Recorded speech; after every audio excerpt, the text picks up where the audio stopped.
ये पेड़, ये जंगल, ये पोखर हमारी पहचान है। देखो कैसा हो रहा आज इनका विनाश है। ग्राम सभा की आवाज सिसकियों में रह गई, जज्बात कुचल गए, आहें फिजा में घुल रही। इस मिट्टी की गूंज फलक तक पहुंचेगी, दर्द से भरी ये जमीन भी एक दिन बोलेगी। इंतजार जिस सुबह का है, वो सुबह आखिर कब आएगी। नमस्कार, मैं नरेंद्र पांडे। हसदेव जंगल को लेकर एक बार फिर से तनाव की स्थिति उत्पन्न हो गई है। छत्तीसगढ़ के सरगुजा जिले के उदयपुर विकास खंड के ग्राम साली और आसपास के अन्य ग्रामों के साथ साथ सूरजपुर जिले के जनार्दनपुर में परसा कोल खदान परियोजना में पेड़ों की कटाई हो रही है, जिसके विरोध में पुलिसकर्मी और ग्रामीण आमने सामने आ गए। गुरुवार सुबह सैकड़ों पुलिसकर्मियों की मौजूदगी में इन क्षेत्रों में बड़े पैमाने पर पेड़ों की कटाई का काम चल रहा था। पेड़ों की कटाई की जानकारी मिलते ही ग्रामीण और हसदेव अरण्य बचाओ संघर्ष समिति के सदस्य मौके पर पहुंचे और विरोध करने लगे।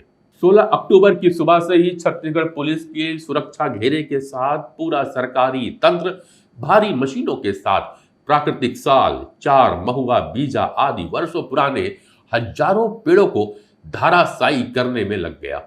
ग्रामीण भी अपनी अंतिम सांस तक पुरखों की धरोहर और प्रकृति की इस अमूल्य देन को बचाने में लग गए।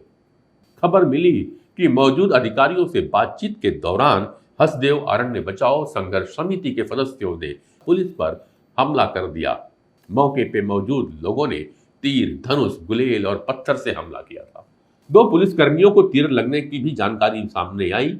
परसा कोल ब्लॉक के लिए की जा रही कटाई का ग्रामीण दरअसल लगातार विरोध कर रहे हैं। हमले के बाद परसा को पूरी पुलिस छावनी में तब्दील कर दिया गया। जानकारी के अनुसार एक पुलिसकर्मी को गंभीर चोट आई है, जबकि कई लोग हमले में घायल बता रहे हैं।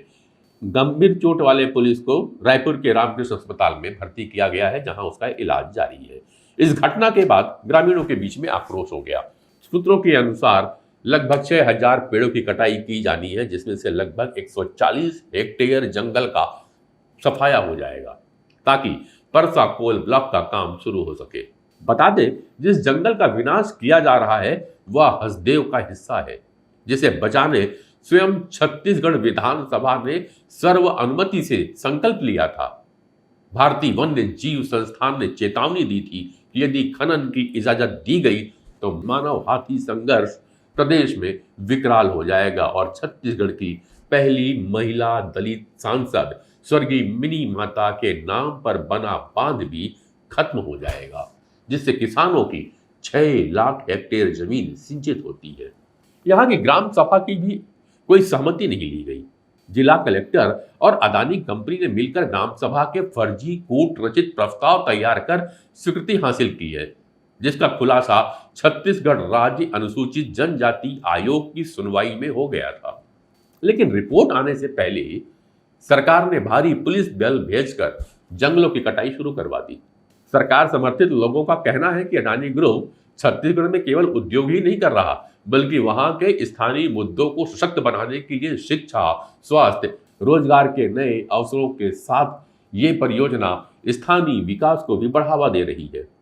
छत्तीसगढ़ बचाओ आंदोलन हसदेव क्षेत्र के कोयला खदानों के आवंटन के खिलाफ लगातार विरोध कर रहा है। संगठन ने पुलिस की कार्रवाई की निंदा की।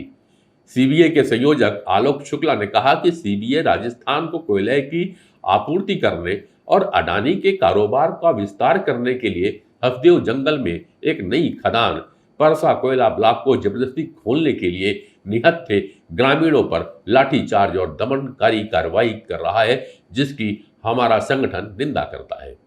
जिस तरह से हसदेव को लेकर पक्ष और विपक्ष दोनों ने ही चुप्पी साध रखी है, मानो मानवों में जंगल के प्रति प्रेम अब बचा ही नहीं, जबकि राज्यों के दोनों प्रमुख पार्टियों में सांसद और विधायक आदिवासी बाहुल्य है। फिर भी आज हसदेव के जंगलों की चीख को सुनने वाला कोई नहीं। वहां के आदिवासियों की आहें हवाओं में घुल रही है। पेड़ों की कटाई पर उनके जज्बातों को कुचला जा रहा है और मुनाफे की दौड़ में उनके हक की आवाज दबाई जा रही है। अफसोस, सब खामोश, जैसे कुछ हो ही नहीं रहा। कमेंट्स लिख भेजिएगा। अगले वीडियो में कुछ विशेष मुद्दों के साथ फिर मिलूंगा। नमस्कार।